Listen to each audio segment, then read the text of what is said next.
Some of the Reverend Frank Milthy's brethren had found themselves exceedingly uncomfortable in their minds, because they were required to bury the dead too hopefully.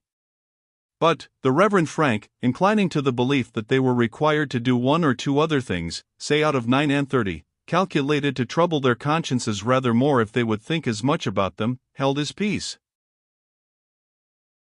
Indeed, the Reverend Frank Milthy was a forbearing man, who noticed many sad warps and blights in the vineyard wherein he worked, and did not profess that they made him savagely wise. He only learned that the more he himself knew, in his little limited human way, the better he could distantly imagine what omniscience might know. Wherefore, if the Reverend Frank had had to read the words that troubled some of his brethren, and profitably touched innumerable hearts, in a worse case than Johnny's, he would have done so out of the pity and humility of his soul. Reading them over Johnny, he thought of his own 6 children, but not of his poverty, and read them with dimmed eyes. And very seriously did he and his bright little wife, who had been listening, look down into the small grave and walk home arm in arm. There was grief in the aristocratic house, and there was joy in the bower.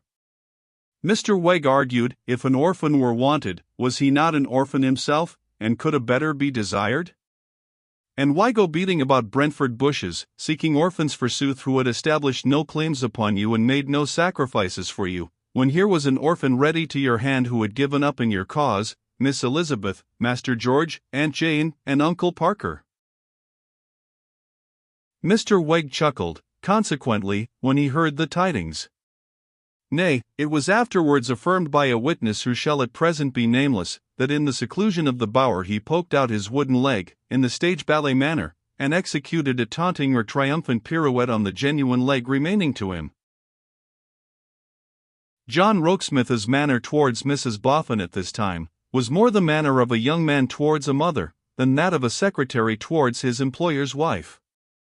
It had always been marked by a subdued affectionate deference that seemed to have sprung up on the very day of his engagement. Whatever was odd in her dress or her ways had seemed to have no oddity for him. He had sometimes borne a quietly amused face in her company, but still it had seemed as if the pleasure her genial temper and radiant nature yielded him could have been quite as naturally expressed in a tear as in a smile.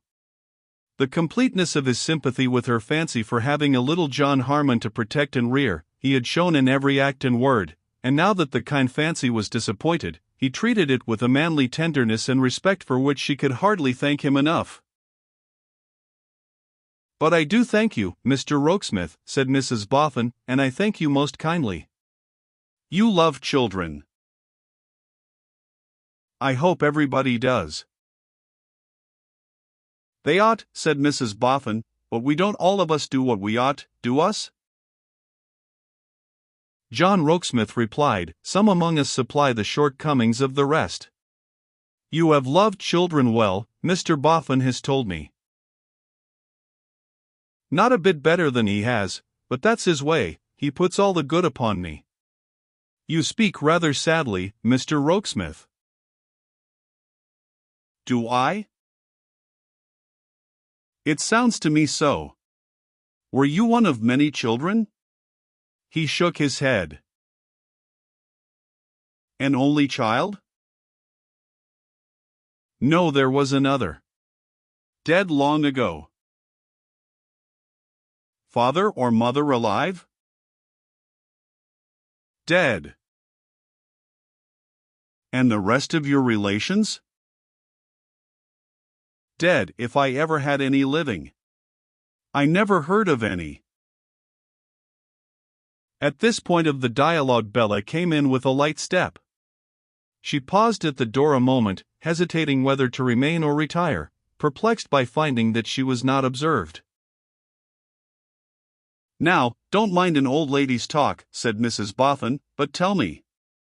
Are you quite sure, Mr. Rokesmith, that you have never had a disappointment in love?" "Quite sure. Why do you ask me?" "Why, for this reason. Sometimes you have a kind of kept-down manner with you, which is not like your age." "You can't be 30? "I am not yet 30. Deeming it high time to make her presence known, Bella coughed here to attract attention, begged pardon, and said she would go, fearing that she interrupted some matter of business. "No, don't go," rejoined Mrs. Boffin, "because we are coming to business, instead of having begun it, and you belong to it as much now, my dear Bella, as I do. But I want my Noddy to consult with us. Would somebody be so good as find my Noddy for me?" Rokesmith departed on that errand, and presently returned accompanied by Mr. Boffin at his jog-trot. Bella felt a little vague trepidation as to the subject matter of this same consultation, until Mrs. Boffin announced it. "Now, you come and sit by me, my dear," said that worthy soul, taking her comfortable place on a large ottoman in the center of the room, and drawing her arm through Bella's. "And Noddy, you sit here, and Mr. Rokesmith, you sit there. Now, you see, what I want to talk about is this. Mr. and Mrs. Milby have sent me the kindest note possible, which Mr. Rokesmith just now read to me out aloud, for I ain't good at handwritings, offering to find me another little child to name and educate and bring up. Well, this has set me thinking." "And she is a steam engine at it," murmured Mr. Boffin in an admiring parenthesis, "when she once begins. It mayn't be so easy to start her, but once started, she's a Indian." "This has set me thinking, I say," repeated Mrs. Boffin, cordially beaming under the influence of her husband's compliment, "and I have thought two things. First of all, that I have grown timid of reviving John Harmon's name. It's an unfortunate name, and I fancy I should reproach myself if I gave it to another dear child, and it proved again unlucky." "Now, whether," said Mr. Boffin, gravely propounding a case for his secretary's opinion, "whether one might call that a superstition?" "It is a matter of feeling with Mrs. Boffin," said Rokesmith, gently. "The name has always been unfortunate. It has now this new unfortunate association connected with it. The name has died out. Why revive it? Might I ask Miss Wilfer what she thinks?" "It has not been a fortunate name for me," said Bella, coloring, "or at least it was not, until it led to my being here, but that is not the point in my thoughts. As we had given the name to the poor child, and as the poor child took so lovingly to me, I think I should feel jealous of calling another child by it. I think I should feel as if the name had become endeared to me, and I had no right to use it so." "And that's your opinion," remarked Mr. Boffin, observant of the secretary's face and again addressing him. "I say again, it is a matter of feeling," returned the secretary. "I think Miss Wilfer's feeling very womanly and pretty." "Now, give us your opinion, Noddy," said Mrs. Boffin.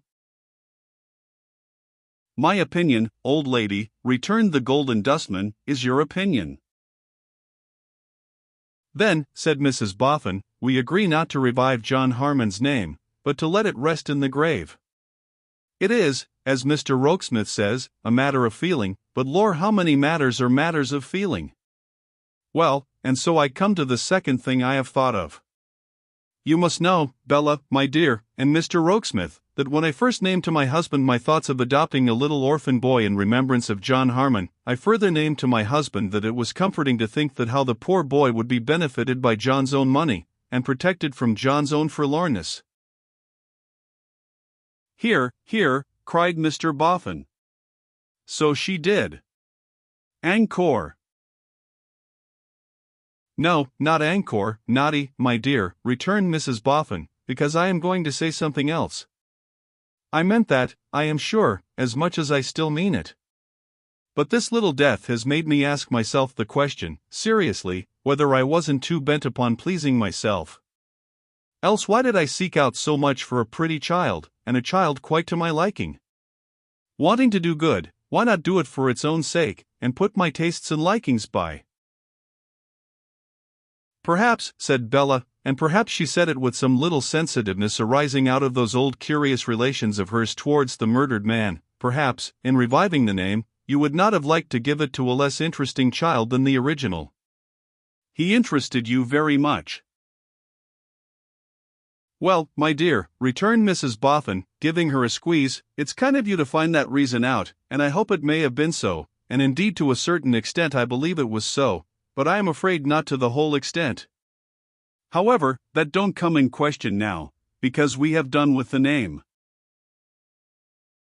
Laid it up as a remembrance, suggested Bella, musingly. Much better said, my dear, laid it up as a remembrance. Well then, I have been thinking if I take any orphan to provide for, let it not be a pet and a plaything for me, but a creature to be helped for its own sake. Not pretty then, said Bella. No, returned Mrs. Boffin, stoutly. Nor prepossessing then, said Bella. No, returned Mrs. Boffin. Not necessarily so. That's as it may happen. A well-disposed boy comes in my way who may be even a little wanting in such advantages for getting on in life, but is honest and industrious and requires a helping hand and deserves it. If I am very much in earnest and quite determined to be unselfish, let me take care of him. Here the footman whose feelings had been hurt on the former occasion, appeared, and crossing to Rokesmith apologetically announced the objectionable Sloppy. The four members of council looked at one another, and paused. Shall he be brought here, ma'am? Asked Rokesmith.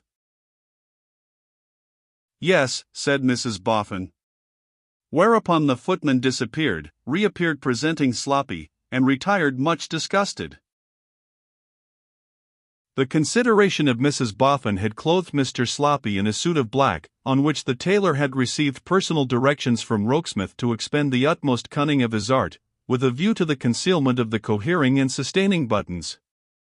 But, so much more powerful were the frailties of Sloppy's form than the strongest resources of tailoring science, that he now stood before the council, a perfect Argus in the way of buttons, shining and winking and gleaming and twinkling out of 100 of those eyes of bright metal, at the dazzled spectators.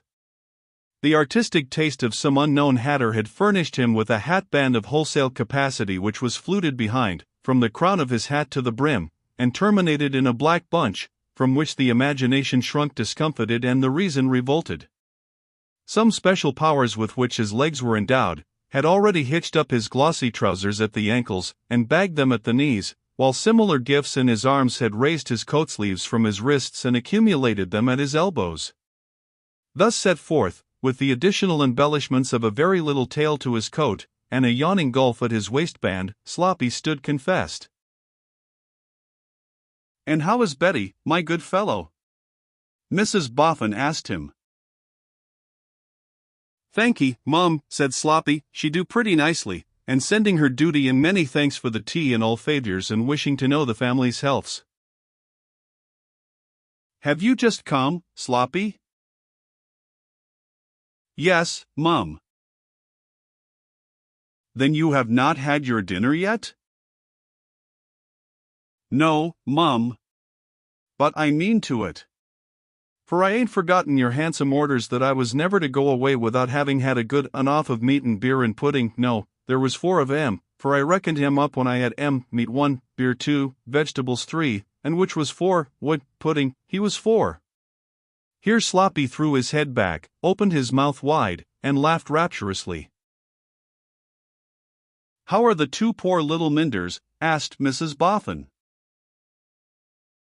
Striking right out, mum, and coming round beautiful. Mrs. Boffin looked on the other 3 members of council, and then said, beckoning with her finger. Sloppy. Yes, mum. Come forward, Sloppy. Should you like to dine here every day? Off of all 4 on mum? Oh, mum. Sloppy's feelings obliged him to squeeze his hat, and contract one leg at the knee. Yes.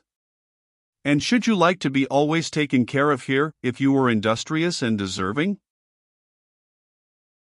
Oh, mum, but there's Mrs. Higden, said Sloppy, checking himself in his raptures, drawing back, and shaking his head with very serious meaning. There's Mrs. Higden. Mrs. Higden goes before all. None can ever be better friends to me than Mrs. Higden's been. And she must be turned for, must Mrs. Higden. Where would Mrs. Higden be if she warn't turned for? At the mere thought of Mrs. Higden in this inconceivable affliction, Mr. Sloppy's countenance became pale, and manifested the most distressful emotions. "You are as right can be, Sloppy," said Mrs. Boffin, "and far be it from me to tell you otherwise. It shall be seen to. If Betty Higden can be turned for all the same, you shall come here and be taken care of for life, and be made able to keep her in other ways than the turning." "Even as to that, Mum," answered the ecstatic Sloppy, "the turning might be done in the night, don't you see? I could be here in the day, and turn in the night. I don't want no sleep, I don't. Or even if I any way should want a wink or two," added Sloppy, after a moment's apologetic reflection, "I could take turning. I've took turning many a time, and enjoyed wonderful." On the grateful impulse of the moment, Mr. Sloppy kissed Mrs. Boffin's hand, and then detaching himself from that good creature that he might have room enough for his feelings, threw back his head, opened his mouth wide, and uttered a dismal howl. It was creditable to his tenderness of heart, but suggested that he might on occasion give some offense to the neighbors, the rather, as the footman looked in, and begged pardon, finding he was not wanted, but excused himself, on the ground that he thought it was cats.